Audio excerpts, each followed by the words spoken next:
Many thanks for joining us. Now in our first story, the High Court in Accra has granted bail to the Ashanti Regional Chairman of the New Patriotic Party, NPP, Bernard Entry Boesiako, popularly known as Chairman Wontumi, in two separate illegal mining cases involving Akonta Mining Limited. He faces charges of assigning mining rights without a license and engaging in mining without authorization. The first case presided over by Justice Audrey Kokuvite, Chairman Wontumi was granted bail in the sum of 50 million cedis with three sureties, two of whom must justify with landed property within the court's jurisdiction. He has been ordered to deposit all his passports placed on the immigration stop list and is required to report to investigators twice monthly on the first and third Mondays. The sureties are to provide their Ghana cards and digital addresses, while investigators must submit monthly compliance reports directly to the presiding judge. This case relates to alleged illegal mining activities at Samraboy in the Western region. Prosecutors claim that Chairman Wontumi facilitated unlicensed mining and unlawfully assigned mineral rights without the necessary ministerial approval. According to the charge sheet, a state security operation on April 26, 2025 led to the arrest of Michael Ayisi Jedu and 28 others engaged in mining on the Akonta mining concession. During interrogation, Jedu reportedly said he was authorized by one Henry Okum to oversee the mining on the land, which Okum claimed belonged to Chairman Wontumi.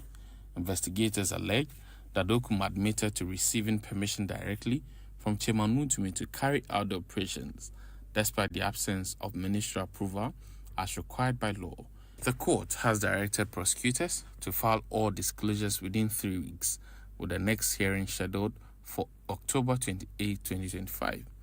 In a separate case before Justice Ruby Ayite, Chairman Wontumi and Edward Ekuaku, the general manager of Akonta Mining, were each granted bail of 10 million Ghana cedis with three sureties, one of whom must justify with landed property.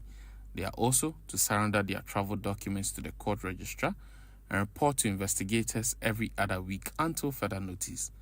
The accused, alongside Akonta Mining Limited and other individuals, face multiple charges for allegedly conducting illegal mining operations within the Tanonimre Forest Reserve.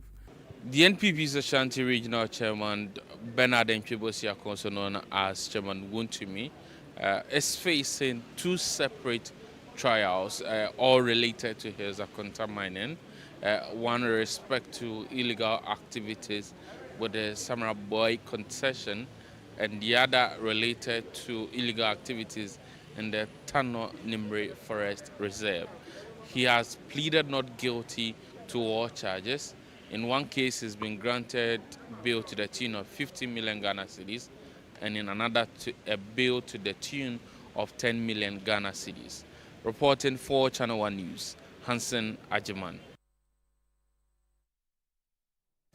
A Takwa Circuit Court, presided over by Her Ladyship Ama Haithia Menu, has remanded 12 suspected illegal miners into prison custody for allegedly excavating along the Achim-Bonsare railway stretch on the Western Railway corridor. The suspects were arrested on September 30 during an operation led by the operations commander of the Western Central Regional Police Command. They face 3 charges: illegal mining, conspiracy to commit a crime, to wit, illegal mining and causing damage. The accused persons are expected to reappear before the court on October 22, 2025. Now, community leaders at Brigade, a suburb of English Amanfro in the South Municipality of the Greater Accra region, are appealing to the government to complete an abandoned building project for the Galilea MA1 Junior High School.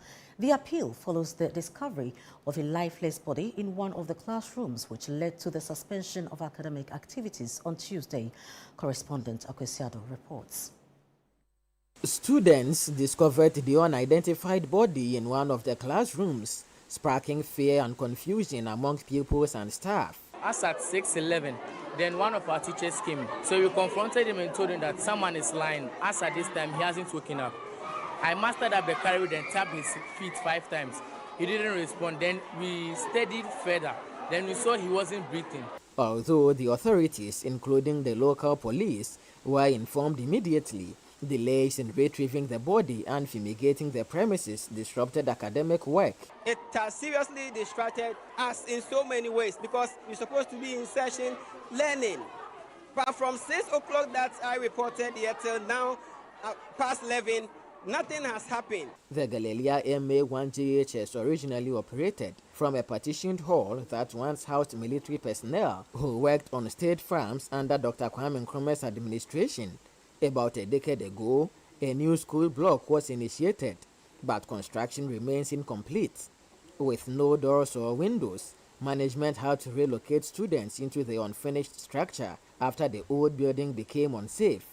Beyond the latest incidents, students frequently spend hours cleaning classrooms and removing human waste before lessons begin. Because the school building is not completed, so they use the mango tree as their shed, as their common room, as their office. That is where they sit, they do their markings, because they don't have any place in the new building as a common staff room that they'll be using. And I wouldn't say it will support a sound academic performance in the school. I, for instance, my word is not here because it's not safe. Teachers also struggle with a lack of office space, poor sanitation, and weak security, challenges that continue to undermine teaching and learning. The school is further burdened by congestion as it serves as the only public junior high school in the area. The chairman of the Brigade Landlords and Residents Association is urging the government to expedite completion of the stored project, provide fencing, and address the school's broader challenges. Even you are school destiny, you are toilet. The school needs security. The name of Kosoano, and yet, a damn year so we see almost 15 years now. I was now my gate out to Anina. It's a great Danua. And just sure say, we will be happy. The assemblyman for the Galilea electoral area says the Gas South Municipal Assembly has assured him that steps are being taken to fix the situation. We are working towards that so that the school will be fenced, have a security. It's a gradual process. The MC is aware. Community leaders are calling on government to pay attention to this abandoned school project following this unfortunate incident. For the Channel 1 Newsroom, I am Akwesi Ado, Galilea, Greater Accra. Now, as the new patriotic party's flag bearer race gathers pace, Kwabena Japon's campaign continues to project a message rooted in fairness, grassroots mobilization, and clean politics. With the contest heating up and concerns about inducements and unfair advantage taking center stage, attention is now turning to how his campaign plans to navigate the coming weeks. Now, joining us to discuss the campaign's direction and outlook is Paul Abdul Rahman Issa Dona, director of the Kwabena Japan campaign. Thank you very much and you're welcome. Thank you. Right. Director of Communications. Yeah, Director of Communications. Yes. Very well. Okay. So Thank now you. the clock is ticking and the flag bearer race is now in a very decisive moment. Yes. You know, what is your candidate's core strategy in the coming weeks and months? Thank you very much. Thank you for having me.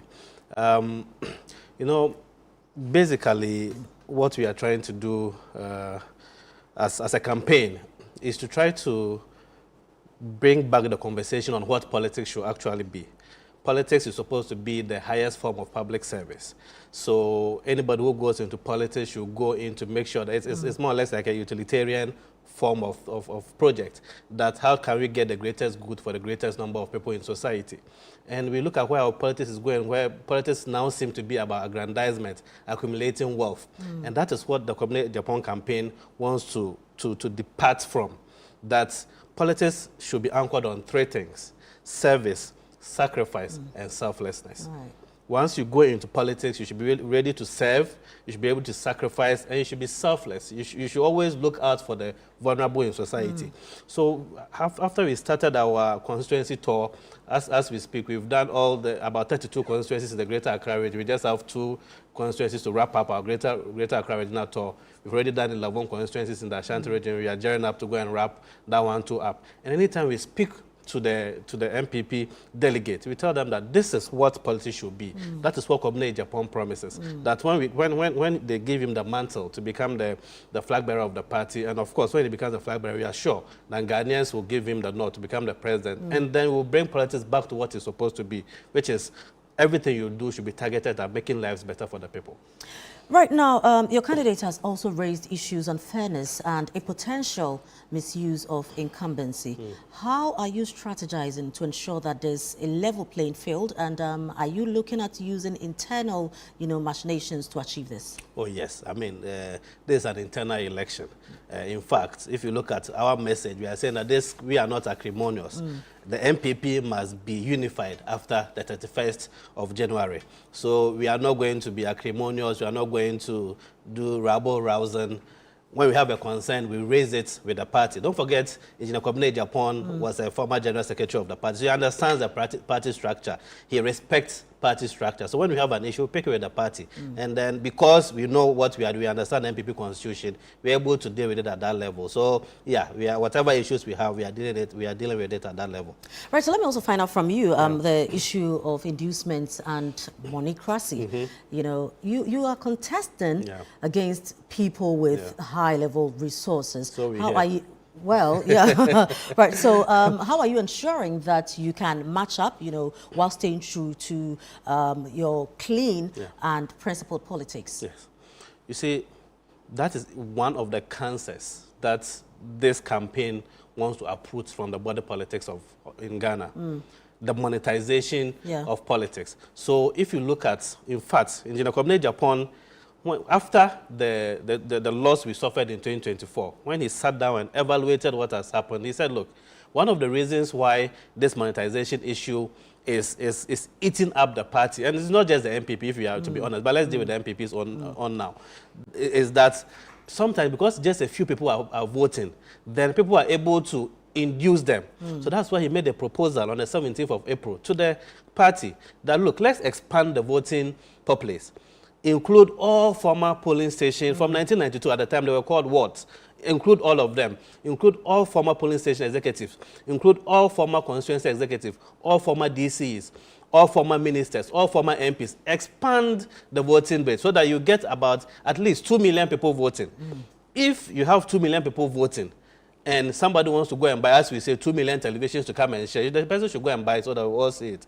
When you do that, it will reduce that level of inducement. Well, at the National Executive Council, he argued, they said they would not give that total expansion, but at least they agreed that former constituency executives should vote, former MPs should vote, former DCs should vote. That has expanded it a little bit. So it is a way, and he has promised that if he's given the nod, he will ensure that all former executive, all former party officials will vote, and eventually all card-bearing members of the MPP will vote. When you broaden it like that, then you can reduce the money crisis. But aside from that, as we stand now, what we are doing is we are just telling the MPP delegates that, look, don't look at money.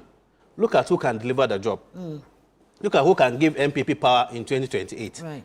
The MPP, as we say, needs rejuvenation. We need to change the way we do things. And Kwabena Japan is the one who can do that. So that is what we should look at. It's power we want. Look at the person who can bring the party together and make sure that we get that power. So that message, I think, is sinking very well with the delegates. Anytime we meet them and we speak with them, they are very excited about his message, and I think we are good to go. Now, early polls that we have seen have put the likes of Dr. Baumia and other candidates ahead of Engineer Kwabena Japan. What is your strategy? Do you think that he's, in this to win, realistically? And moving around, do you see some regions, constituencies, other blocks where you think that in these areas he will make serious gains? Oh yes, very much so. The last time I was telling your other colleague that I know that those of us who are part of this campaign, for want of a better expression, are not part because we don't have anything to do. Okay. It's because we've seen that Kwabena Japan is the most viable candidate. If you look at the people even leading the advisory board, the likes of former Foreign Affairs Minister Kwesi Oseyeje, we have Honorable Benida Akon, former MP for Etiwa, Honorable Yabarema, Honorable Ransford Japan, Honorable Ofosua Samoa. These are stalwart of the party, okay, and we believe that is the one who prevents the best choice for the MPP. Yeah. So yes, we are in this to win.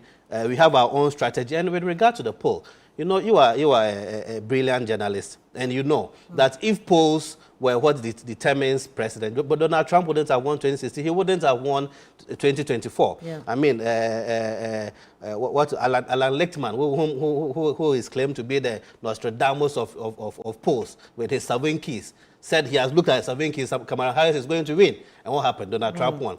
We are people of intellectuals, we understand polling, but you know, you see, if you do your research, when it comes to research, and we have dependable and independent and dependent variables. I also have what we call the unseen variables. You see, if one of our opponents goes to a constituency, and the moment he leaves there, a pollster calls them and talks to them, there's a high likelihood that they will say, oh, we'll vote because his message is the freshest. Maybe our campaign has not yet gone there. Do you get it? Yeah. So our argument is that by the 31st of January, by which time we would have crisscrossed the whole country and would have met all the delegates. By that time, when you poll, you will see that everybody will be saying Engineer Kwabena. Because when you put your ears on it, everybody is saying he has the best message. He has the best message that let's bring MPP back to its roots, that let's make politics people-centered. Do you get it? So we are very certain that we are going to win. The polls, yes, we look at what they are saying, but we don't run our campaign based on what a poll is saying, because there are so many elements that end up producing the results that polls produce. But you know, with regard to connecting to the grassroots and all, most of the aspirants are saying the same thing, that the party needs to be rebuilt. They are talking about unity in the party and all. How special is yours, and how are you couching it, you know, to make it sound very appealing to the delegates? Yeah, so you look at it from who has done it before.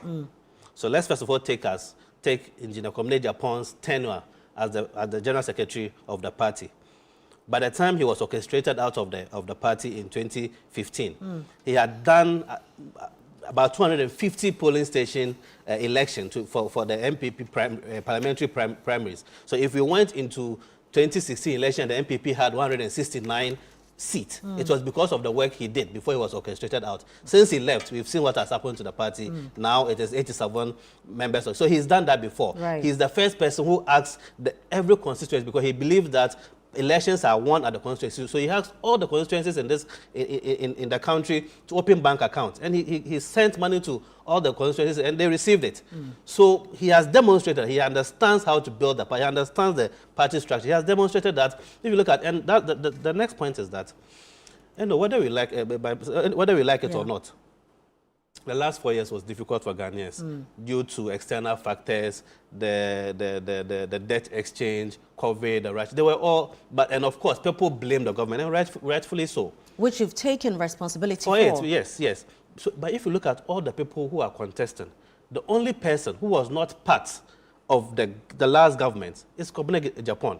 So that anger that people have for the party, for the things that happen, that anger, if you select Kwabena Japan, people will not visit that anger on him. They will say, oh, as for this man, let's give him a chance, because he was not part of those we are blaming for these things. So if you look he's not NPP? He's NPP, but I'm saying that all those people who are contested, if people are angry with how things turned out, it is the principal actors, okay, who will be blamed. He was not a principal actor. Very well. Yes. So Director of Communication for the Kwabena Japan campaign, Paul Abdul Rahman Isadona, thank you very much, and we wish you well. Thank you for having me. Right, so moving away, the Ayawaso West Municipal Assembly has intervened to stop an unauthorized construction of a building purported to be a shopping center around the UPSA police station in Accra.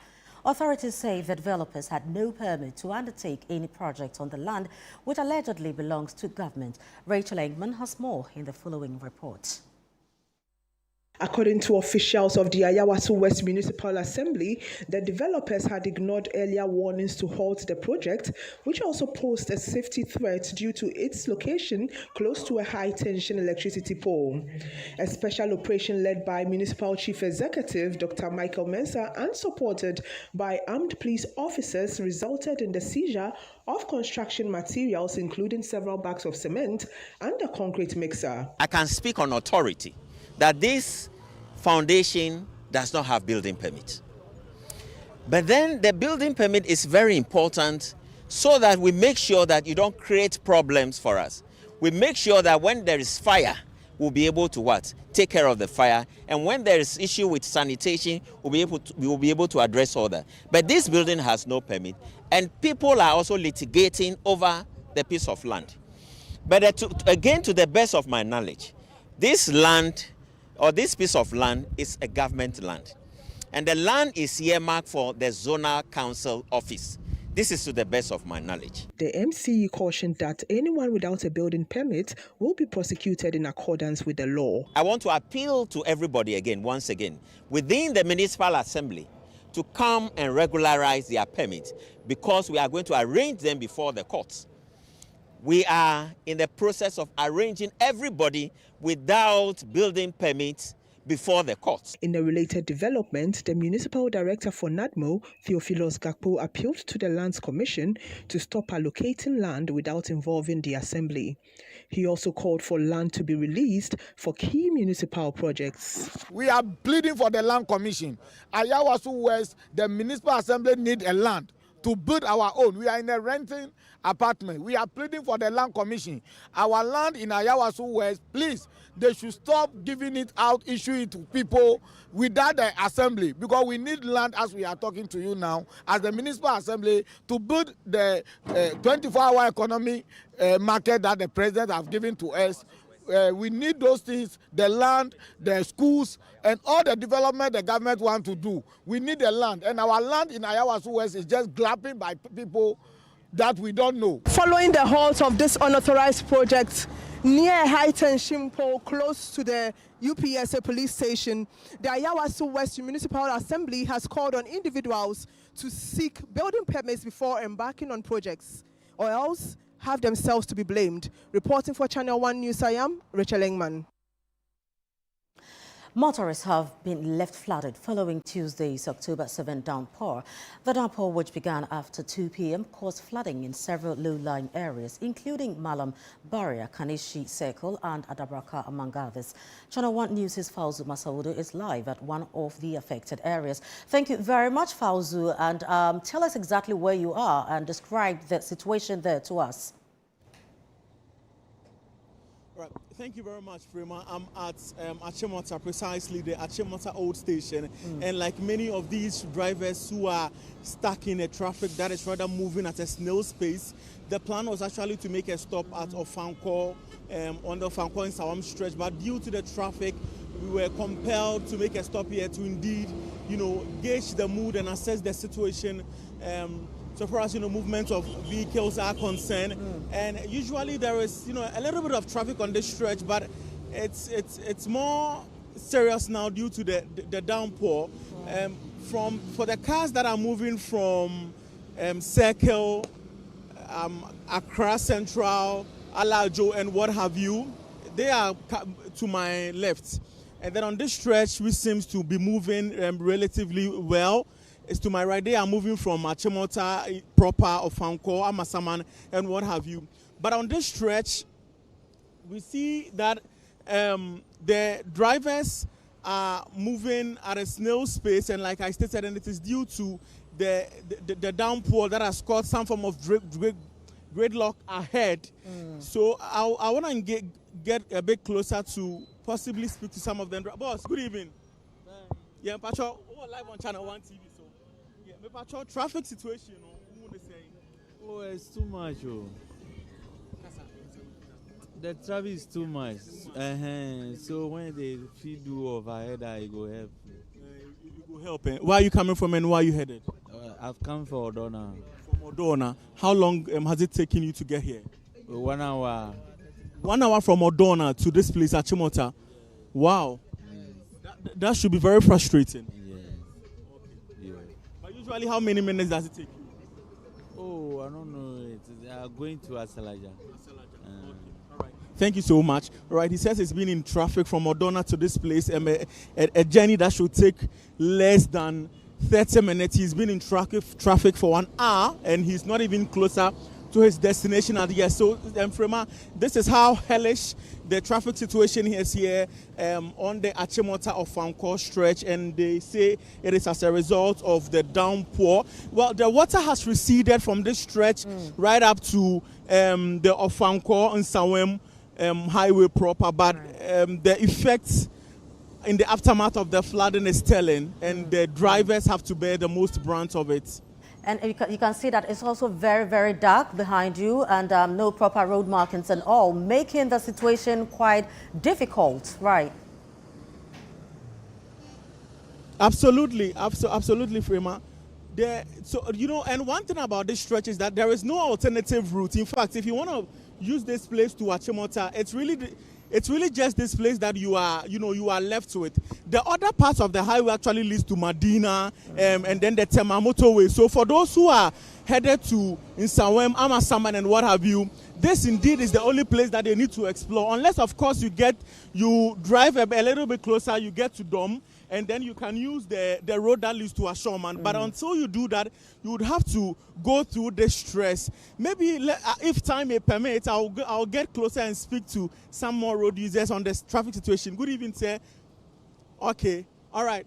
And then maybe good evening. Traffic na sem na yeka. Traffic no. Okay, he will not. He's tight-lipped. Yeah, Fauzo. So I think that. Good evening, oh. Traffic situation, you know. How has it been for you getting here? Today has been very tough for us. You know, I'm coming from what do you call this? Amasamai. Okay. Yes, I went to pick my brother at the airport, and I spent like almost 4 hours. 4 hours? Wow, this is serious. So it's not easy. It's not easy. What should be done, really? For real, I don't know right now. No, I think we need more roads. More roads and then proper drainage. Sure. That's it. Okay, thank you so much. So you heard from another driver. Yeah. So Fauzo, let's end it here. I think we can appreciate what their challenges are, and we can only wish them safe travels.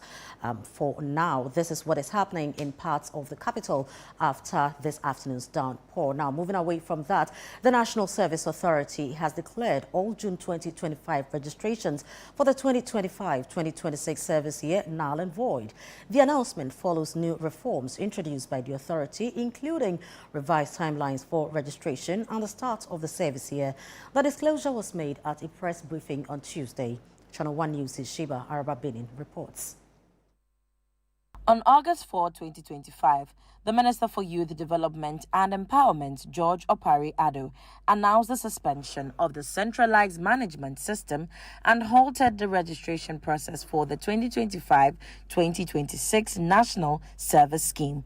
The move was in line with the directive from President Mahama to conduct an audit following revelations of large-scale financial fraud, popularly known as the Ghost Name Scandal. The online registration starts from tomorrow, Wednesday, 8th October 2025, and ends on Wednesday, 15th October 2025. That all prospective national service personnel are now required to log on to our new website, www.gnsa.gov.gh. The official starting date of service is Monday, 3rd November 2025. The Director General of the authority, Ruth Delacedo, confirmed that all June registrations have been invalidated. I am sorry to inform you that all registrants who registered in June 2025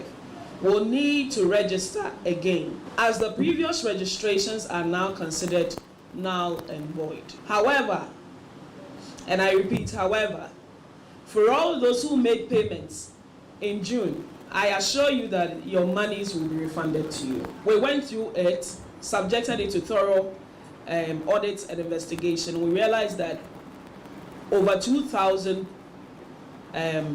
registrants didn't have accurate information. So we have people whose date of birth were 2021. Whatever that means, I cannot tell. In line with President Mahama's directive to promote discipline among the youth, the authority will introduce basic military training. The authority, in collaboration with Ghana Armed Forces, will begin implementing basic military training for the first 10,000 national service personnel starting this service year. This marks a pilot phase of the program. We hope that over the years, we should be able to learn from the mistakes, from the positives, increase, and get every national service personnel enrolled in the basic military training. 2025-2026 national service personnel can finally breathe a sigh of relief as the portal will be open on October 8 to October 15. The personnel are further being urged to be cautious of scammers as they register their details. Reporting for Channel 1 News, I am Sheba Arba Benin. You're still watching the Channel 1 Newsroom. Still to come. Bank of Ghana launches $1.15 billion FX sale and a domestic gold purchase program.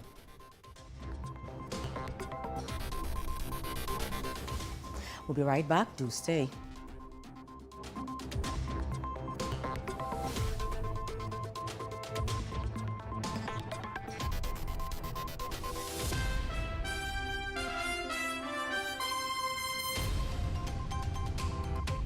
March is Colorectal Cancer Awareness Month. Are you aged 45 years and over and or noticed blood in your stool and have a family history of cancer? Then don't hesitate to have a colonoscopy. Early detection of cancer and effective treatment saves lives. Visit us or call us on 0244 581 541 or 0271 054 204. Mintuba Hospital. In to serve a peculiar health need.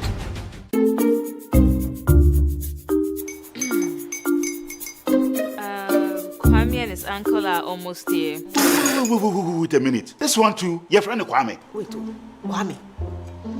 As in the same Kwame again? Yes, Mommy. I'm the second coming. Into all this tension just to reintroduce that broke boy from Kaswa.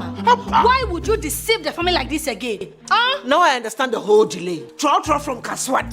Why wouldn't he be late? Or be late? Of course.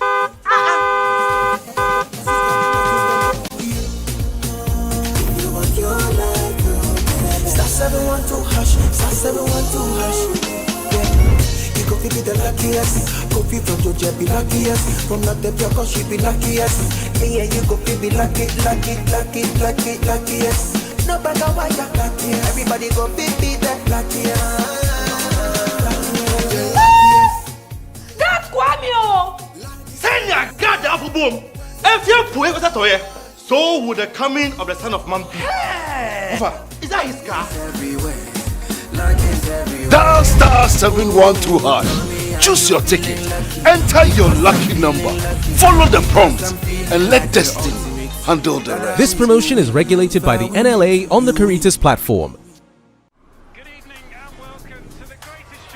This is a people's game. They will be bubbling about this one for weeks and months to come.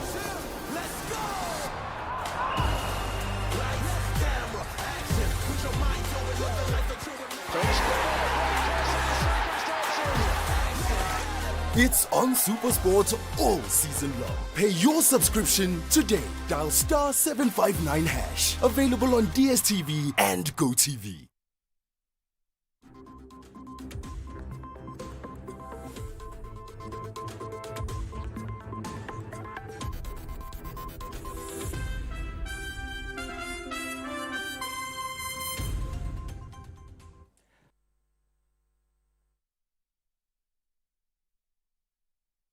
You're welcome back. Up next is Channel 1 Business with Netele Nete Ajaho.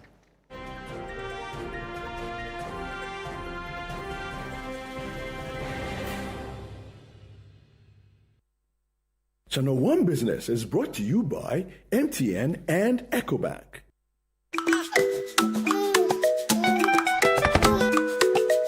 How may I help you today? We'd like to open a bank account.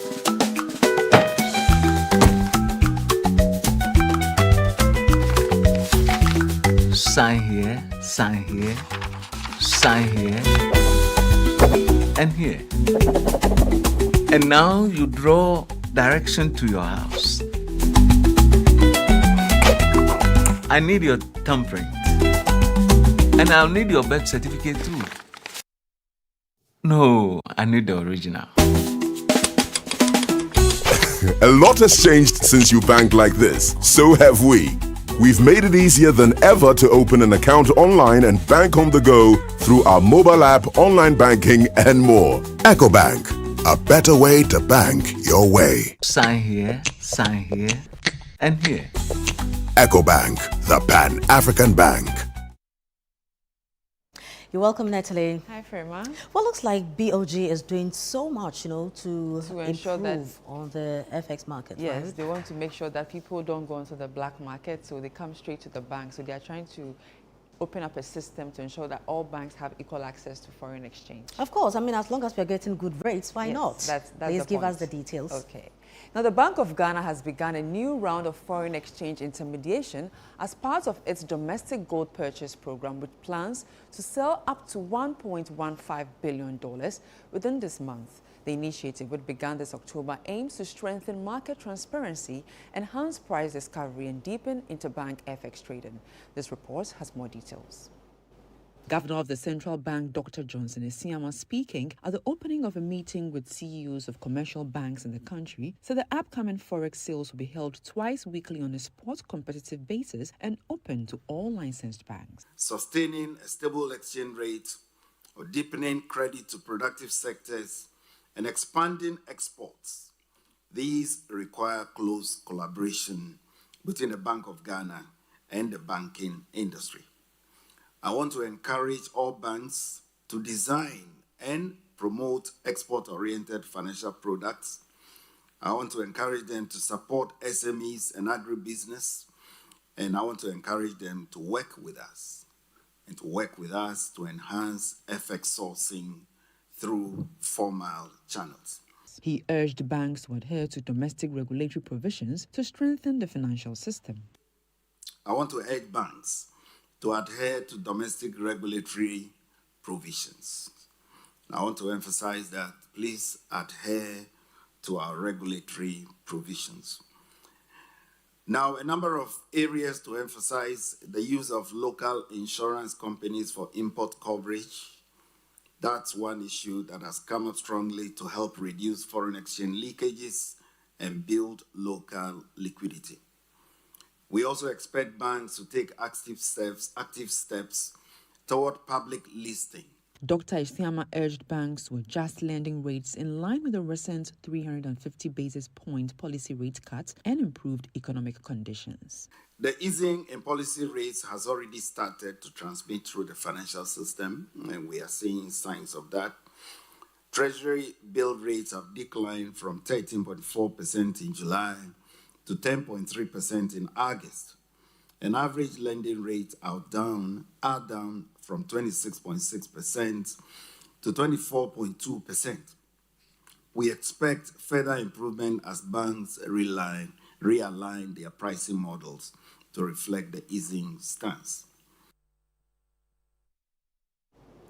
Reliable data remains the foundation of sound economic planning, business strategy, and national development. But Ghana's data system may be falling behind, which is why the Ghana Statistical Service has proposed a review of laws that govern its mandate. Government statistician made the appeal at a business roundtable hosted by AB and David Africa. Here's more in this report. The review of the Statistical Service Act, according to the government statistician Dr. Alassane Idrisu, has become necessary to give the service more autonomy to collect and disseminate data. The power to ensure that we're able to get data from people or from institutions that have to give us the data to function properly. We need to strengthen the powers around that. We need to strengthen the mandate for us to be able to generate some resources, so that the collection of data would be done in a very sustainable manner. We need to ensure that we are reviewing the law. Economist and finance professor at the University of Ghana Business School, Professor Godfred Bokpin, warned that Ghana risks losing ownership of its data if it continues to rely heavily on donor funding to finance data collection. As the Ghana Statistical Service indicated, probably 80-85% of the data they collect is funded by foreign entities or donor partners and the rest of them. So the question is, they value the data. So on the average, if you want data on Ghana and the rest of them, you may have to rely on the World Bank and the IMF. Sometimes that data you get from the World Bank and the IMF is actually coming from Ghana's Statistical Service. For senior partner at AB and David Africa, Dr. David Ofusidote, he was particularly worried about Ghana's inability to collect industry-specific data, a gap he believes is slowing down targeted economic growth. The more we have industry or sector-specific productivity figures, the more it helps businesses. And I also drew attention to one of consumer sentiments, which is one data that they don't publish. And I think it tells us what it is that the consumers are thinking, what is the consumers' potential spending patterns. These things drive how businesses think. Businesses are therefore challenging the Statistical Service to provide data that directly supports government policies, particularly the 24-hour economy initiative. Chona Makpelo is Greater Accra chair of AGI. There are many other things that AGI is interested in knowing. For example, data on the number of products that are imported on daily basis, because we've got capacity to produce many things locally. Whilst at it, they are still importing those products that we could have been producing locally. We want accurate data on the importation of these finished products that otherwise would have been producing locally. The Africa Business Conversation hosted by AB and David Africa was on the theme Business in Ghana. Is it a game of numbers? Let's now bring you an update of how the currency is performing on the interbank market.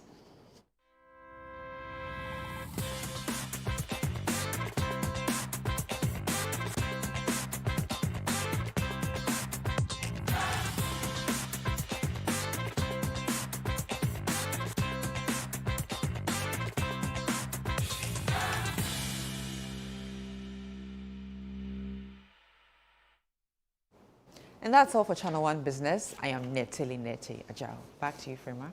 Thank you very much, Netili. Right now to some other stories. The Anti-Human Trafficking Unit of the Criminal Investigations Department, CID, has rescued 110 victims of a suspected killnet scam operations at Kuntunsi Satellite in the Greater Accra region. The victims, comprising Cameroonian and Ivorian nationals, were reportedly lured into the country with promises of lucrative employment opportunities. However, upon arrival, they were subjected to exploitative conditions under the guise of network marketing. The operation was conducted following weeks of surveillance and intelligence gathering by the police.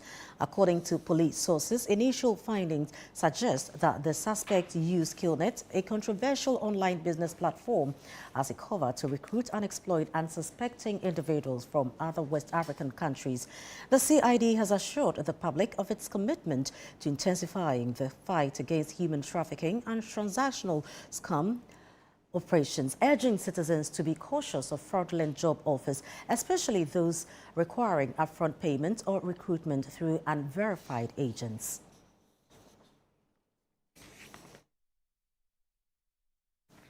Now, cocoa farmers are urging the government to intensify efforts to combat illegal mining, warning that the practice poses a grave threat to the future of Ghana's cocoa industry as miners continue to destroy forests and farmlands. While commending the government for the recent increase in cocoa prices, the farmers are calling for urgent measures to protect their livelihoods. Channel One News' Middle Belt Bureau Chief Hafiz Tijani reports. The persistent destruction of forest reserves and major water bodies has become a serious threat to Ghana's cocoa production. Farmers say accessing clean and safe water on their farms has become difficult as illegal mining activities continue to contaminate water sources.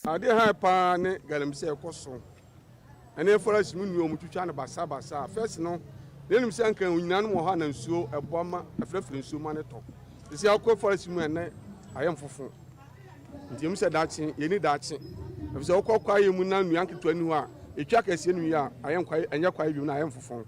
And the Isra buying Safras no more send no more. During an engagement with officials from the Ghana Cocoa Board, members of the Cocoa, Coffee and Share Nut Farmers Association praised the government for the new cocoa price, but appealed for stronger action to address challenges facing the sector. Entumu yani aje ho. Ahye bon so fertilizer obesan de ache free. You say ache bi dan to kan na man so ayede. Afi also the spray machine sabre yakuafo bebre. Oko petu afo so ise oko high machine. Ebi mpo ben ya drone red drone pa kra ma na ma tamiri say spray no ntimi maso. The mom sabandu me na so bi cha me kwade a there is a manager. In response, the Ghana Cocoa Board indicated that it has set up dedicated desks working with security agencies to tackle illegal mining and safeguard the welfare of farmers. We have a department called the Special Services Department. They are kind of the investigative and enforcement body of Cocoa Board. So when it comes to the issues of illegal mining and coal, we report to them for them to follow up. We also have the Tree Protection Unit under the Office of the Chief Executive, which also receives issues or complaints about illegal activities. They also follow up, bring their reports, and then we also submit to the necessary security agencies for them to do what? For them to follow up. Cocoa Board further outlined ongoing initiatives aimed at boosting cocoa production and strengthening the industry. Before leaving Accra, we've made provision for over 2 million liters of what? Agrochemicals to be supplied nationwide to our cocoa farmers. And I am also reliably informed, which I know from Kodapet, that we've supplied fertilizer. We have both the granular as well as the foliar. And then you rightly heard some of the cocoa farmers did say that most of these fertilizers have come to Ashanti region. As government promises a renewed fight against illegal mining, protecting the cocoa sector remains a top priority for farmers. Health authorities in the Ashanti region are expressing deep concern over the increasing number of breast cancer cases being detected at advanced stages across Ghana. At the launch of Breast Cancer Awareness Month in Kumasi, the Ashanti Regional Health Director, Dr. Fred Adomako-Boateng, urged the public to prioritize regular medical checkups to help reduce fatalities. He also called on the media to intensify education on the dangers of late-stage diagnosis. Channel 1 News' Ashanti Regional Correspondent Fatih Aminu Ibrahim has more. Data from the Ashanti Regional Health Directorate shows that more than 80% of breast cancer cases in Ghana are diagnosed at advanced stages, drastically reducing patients' chances of survival. In the Ashanti region alone, 5,024 new breast cancer cases were recorded in 2022, with 2,369 deaths linked to delayed diagnosis and treatment. Health officials warn that once the disease progresses, treatment options become limited. They are therefore stressing the urgent need for intensified public education to encourage early detection. Speaking at the launch of the Pink October campaign in Kumasi, the Ashanti Regional Health Director, Dr. Fred Adomako-Boateng, reiterated the importance of regular health screenings to ensure early diagnosis and better treatment outcomes. In Ashanti region and across parts of the country, too many women are diagnosed late, when treatment options are limited and survival uncertain. Yet, the reality is that breast cancer can be treated and lives can be saved if detected early. Early diagnosis, regular screening, and timely treatment are our strongest weapons in this fight against breast cancer. He further appealed to the media to take an active role in promoting breast cancer awareness, emphasizing that early detection remains the key to saving lives. Health authorities in the Ashanti region have urged the general public to prioritize regular checkups that help reduce fatalities associated with breast cancer. For Channel 1 News, I'm Fatih Aminu Ibrahim, Ashanti region. You're still live on the Channel 1 Newsroom. We take a breather here. When we return, Black Stars wrap up final training ahead of crucial World Cup qualifier against Central African Republic.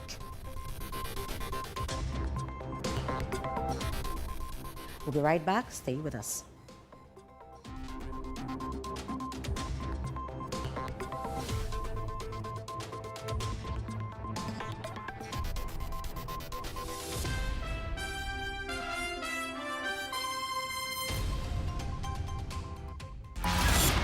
Love the Premier League?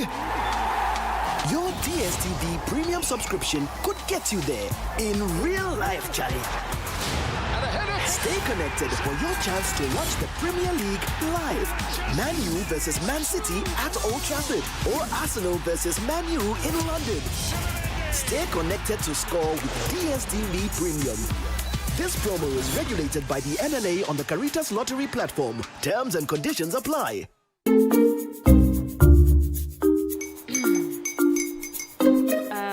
Kwame and his uncle are almost here. Wait a minute. This one too, your friend Kwame. Wait, Kwame? As in the same Kwame again? Yes, Mommy. I'm the second coming. Into all this tension just to reintroduce that broke boy from Kaswa. Why would you deceive the family like this again? Now I understand the whole delay. Trotro from Kaswa. Why wouldn't he be late? Or be late? Of course.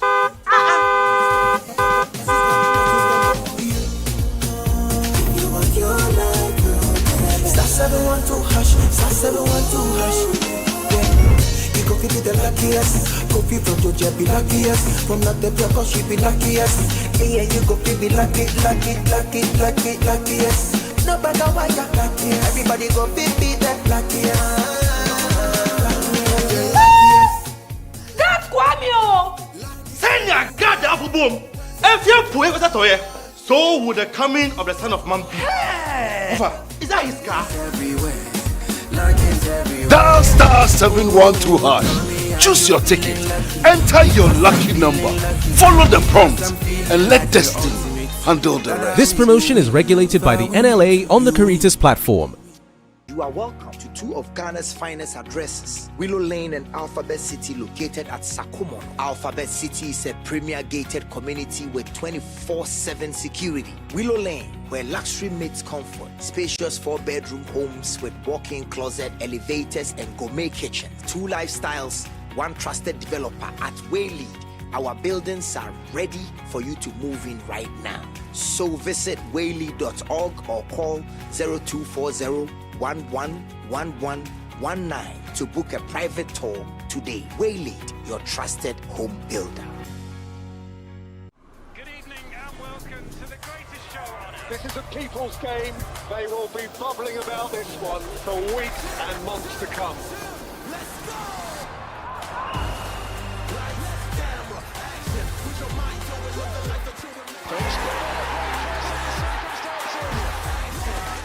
It's on SuperSport all season long. Pay your subscription today. Dial star 759 hash. Available on DSTV and GoTV.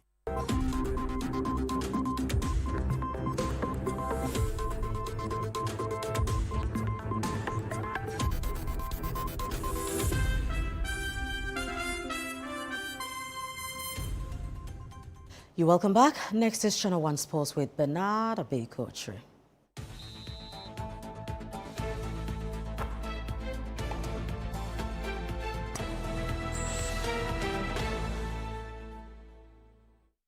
Hi, Bernard. Hi, friends. How you doing? I'm a miracle. How are you too? I'm well, thank you. Oh, that's great. I read that Nigeria is not going to the World Cup. Am I correct? Or? Well, they are seeking to have South Africa deducted some points because of, fielding of a player who was not qualified to play. Until then. Yeah, but the politics is going on. But we'll have to wait to see what the odds are. There is the South African, sports minister, if it's in our country, has apologized if somebody didn't do his job or what have you. Right. All of but that. with our preparations and we going to face CAR. Yeah, Central African Republic. What does that mean? A win or a lose, what does that mean to us? We don't have to lose. Oh my God. We have to win. If we lose, we put ourselves on that tenterhook again. Then we have to focus on Sunday, against Comoros to see the permutation. Look, we are in a safe zone. We have to win, and then we can relax. No maths. You love mathematics? All I know is we have to win. That's all. Let's get into it. Thank you. Well, Ghana's Black Stars held their final training session at the Stade d'Honneur de Macnez ahead of the crucial qualifier with the Central African Republic on Wednesday at 4 p.m. Head coach Otuado had a full squad available for the training for the penultimate qualifier, with Ghana well positioned to secure a spot at the 2026 FIFA World Cup in the United States of America, Canada, and Mexico. The Black Stars are chasing a fifth World Cup appearance and currently sit on top of Group I with 19 points with 2 matches remaining in the qualifier. Ghana's final Group I game will be against Comoros on March Day 10 at the Accra Sports Stadium, a fixture that could prove insignificant if the Black Stars defeat the Central African Republic and Madagascar fail to win against Comoros later tomorrow. On preparations for Sunday's encounter, Sports Minister Kofi Idi Adams stated that adequate measures have been put in place to manage the crowd and ensure effective control of spectators at the Accra Sports Stadium. Since assuming responsibility of the ministry, the preparation for our World Cup qualifiers has been good. In terms of numbers, they will come hugely. We know that the numbers are going to be there. We are putting in all measures, especially knowing that that's going to be the final game basis around for Ghanaians to have a feel of our final qualification game for the World Cup. So I believe that all will be well. By Wednesday, we should have the tickets out so that people can start purchasing tickets for the game. We will once again engage with the security to make sure all the necessary security networks are put in place, so people who are coming to watch the game and people who are also coming to play will have a safe environment. Let's travel to the greatest league on planet Earth, the English Premier League, and former Manchester United player Wayne Rooney has called on the club's players to stay focused on Ruben Amorim's guidance following the head coach's concerns that external criticisms was affecting the Scots' mentality. The former striker, who had previously questioned Amorim's tactical approach, changed his stance after United's recent victory over Sunderland. No, it's a collective, and I think firstly real positive at the weekend. I think a good result, a big high-pressure game probably for the manager, for the players, for the club. And I thought they played really well and was efficient and kept it simple, and it was a really good victory. So, and I really do hope that Amorim does well and turns the form around, because, as I said, he's a fantastic young manager. But if you not get results, then of course the pressure's going to come on you. But I really do hope he turns around.